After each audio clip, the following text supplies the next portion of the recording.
Baik, bismillahirrahmanirrahim. Assalamualaikum warahmatullahi wabarakatuh. Alhamdulillahirrahmanirrahim. Amma ba'du. Perkenalkan, nama saya Hermayanti dengan NIM 23121010 dari kelas PAI 4A. Baiklah, pada mata kuliah pengembangan kurikulum ini saya akan membahas materi pada poin ke-9, yaitu tentang pengembangan komponen evaluasi dalam kurikulum. Baik, langsung saja. Untuk pengertian evaluasi ini sendiri ada menurut beberapa ahli. Yang pertama itu ada menurut Jiwandono. Nah, Jiwandono ini menyatakan bahwa evaluasi adalah proses pengumpulan informasi yang sistematis untuk menentukan sejauh mana tujuan pembelajaran itu tercapai. Nah, untuk komponen evaluasi itu sendiri menurut Jiwandono itu mencakup tujuan, terus instrumen, pelaksanaan, dan analisis hasil. Nah, selanjutnya itu ada menurut Sukmadinata. Kalau menurut Sukmadinata ini, evaluasi merupakan kegiatan untuk mengumpulkan, menganalisis, dan menginterpretasi data mengenai proses dan hasil belajar. Kalau menurut Sukmadinata ini, komponennya itu meliputi tujuan evaluasi, terus jenis evaluasi. Nah, jenis evaluasinya ini terbagi menjadi dua, yaitu formatif dan sumatif. Terus juga ada instrumen evaluasi dan analisis hasil. Yang ketiga itu ada menurut Mulyasa. Kalau Mulyasa ini menjelaskan bahwa evaluasi itu adalah suatu proses untuk menentukan sejauh mana program pendidikan ini telah tercapai, telah mencapai tujuannya gitu. Terus kalau menurut Mulyasa ini, komponen evaluasi itu mencakup perencanaan, terus juga pelaksanaan, ada pelaporan hasil evaluasi juga.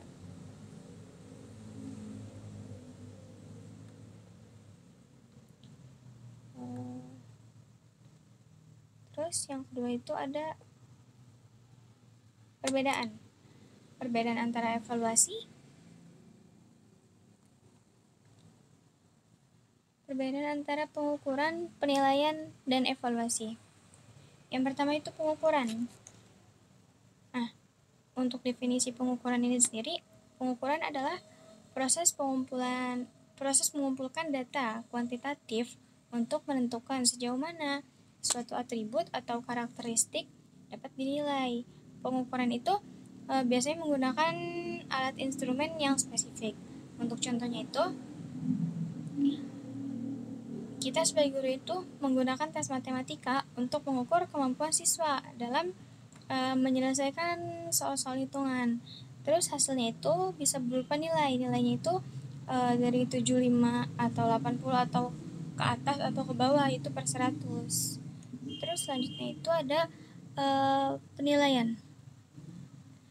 Untuk definisi penilaian ini sendiri, penilaian adalah proses menginterpretasikan data yang dikumpulkan melalui pengukuran untuk memberikan gambaran yang lebih komprehensif tentang kinerja atau kemampuan seseorang. Biasanya penilaian ini bersifat kualitatif atau kuantitatif ya.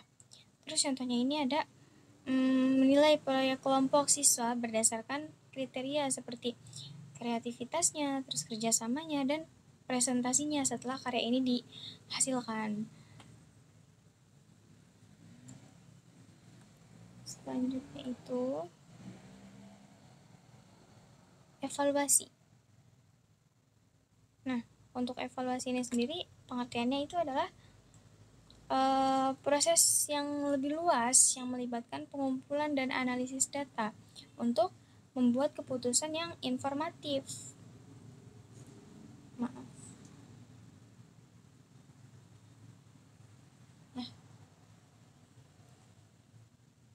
Mengenai suatu program, kebijakan, atau proses pembelajaran.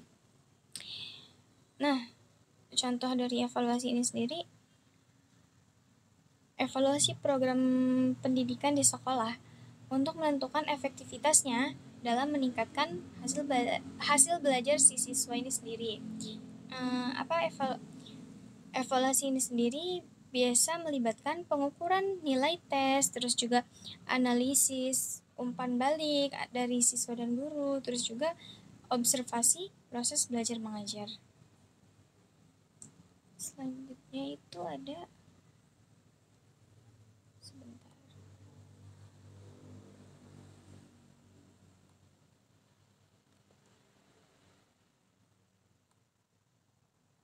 fungsi, peran, tujuan, dan manfaat.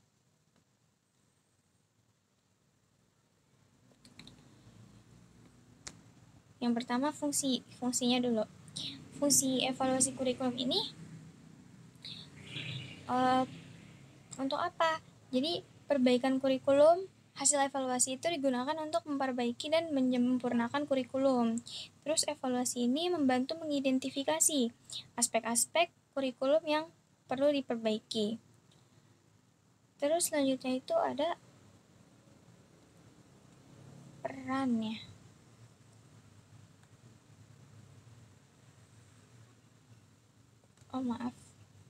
Jadi fungsi evaluasi kurikulum ini sendiri meliputi perbaikan kurikulum, terus juga akuntabilitas, dan pengambilan keputusan. Evaluasi juga berfungsi untuk melihat kegunaan dan keberhasilan kurikulum dalam mencapai tujuannya. Nah, kalau evaluasi ini sendiri sangat berperan penting ya teman-teman. Sangat berperan penting. Terus ada juga fungsi evaluasi kurikulum. Fungsi evaluasi kurikulum itu meliputi perbaikan kurikulum, terus juga akuntabilitas dan pengambilan keputusan. Nah, setelah itu ada tujuannya. Setelah fungsi ada tujuannya. Jadi tujuan evaluasi ini untuk mengetahui efektivitas program dan sebagai dasar pengembangan kurikulum selanjutnya. Terus juga ada manfaatnya. Manfaat evaluasi kurikulum bagi guru itu untuk apa? Untuk kita ini sebagai guru bisa menilai sejauh mana proses pembelajaran sesuai dengan rencana pelaksanaan pembelajaran itu sendiri. Terus juga sekolah juga ya dapat mengkomunikasikan efektivitas program pembelajaran kepada orang tua dan masyarakat melalui hasil evaluasi.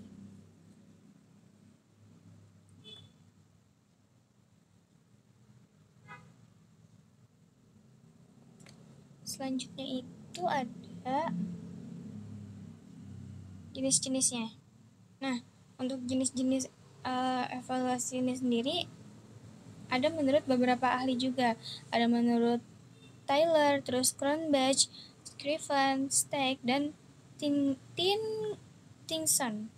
Nah, yang pertama itu menurut Tyler. Jadi Tyler ini menyebutkan bahwa evaluasi itu digunakan untuk memperbaiki kurikulum.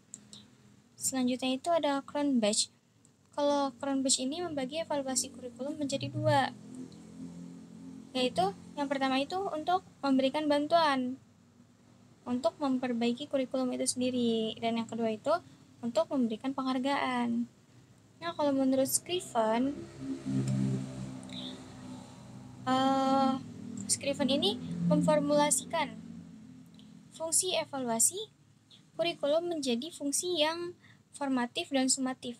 Seperti yang sudah dijelaskan sebelumnya, itu fungsinya itu terbagi dua, yaitu formatif dan sumatif. Evaluasi formatif itu bertujuan untuk memberikan informasi dalam upaya memperbaiki kurikulum selama pengembangan.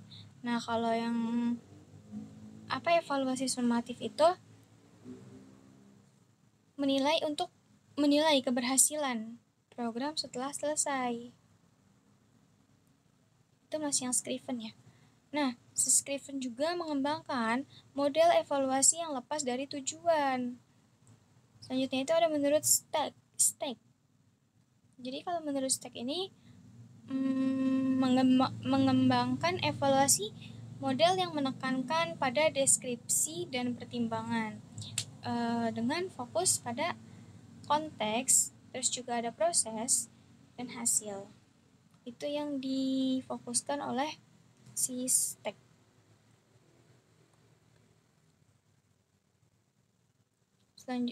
Terakhir ini menurut Tinson.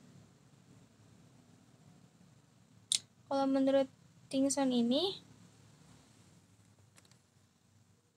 Model evaluasi kurikulum Atkinson memiliki 3 titik pokok, yakni perencanaan organisasi sekolah yang berkaitan dengan visi, misi, terus juga proses pembelajaran. Itu tadi udah jenis-jenis, sekarang teknik dan instrumen penilaian.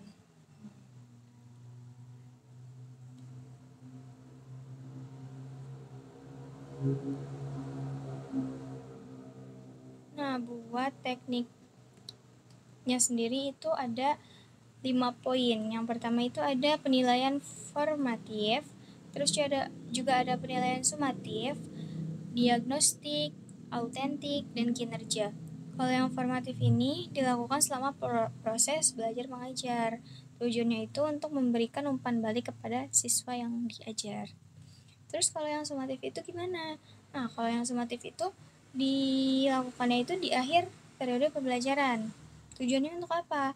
Tujuannya untuk untuk menilai pencapaian hasil belajar secara keseluruhan. Kenapa keseluruhan? Karena kan si sumatif ini dilakukannya di akhir dari satu periode pembelajaran.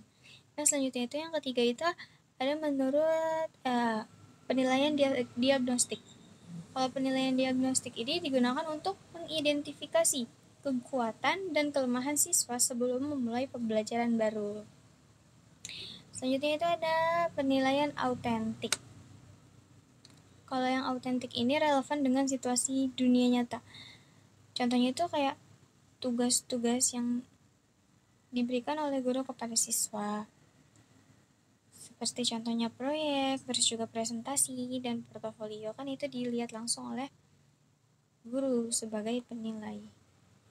Terus selanjutnya itu ada penilaian kinerja. Kalau penilaian kinerja ini nggak beda jauh sama yang autentik. Kalau yang autentik itu kan dunia nyata, itu contohnya apa yang sudah dikerjakan oleh siswa ini gitu. Kalau yang kinerja juga mengukur kemampuan siswa dapat melakukan tugas tertentu. Biasanya dilakukan oleh guru melalui observasi langsung. Nah, selanjutnya itu ada instrumen penilaian. Untuk instrumen penilaian ini ada tes tertulis, rubrik, portofolio, observasi, dan wawancara.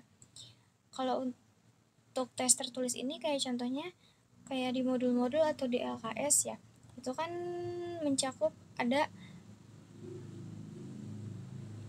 pilihan ganda, terus juga ada esai, terus juga ada perbaikan dan pengayaan gitu soal.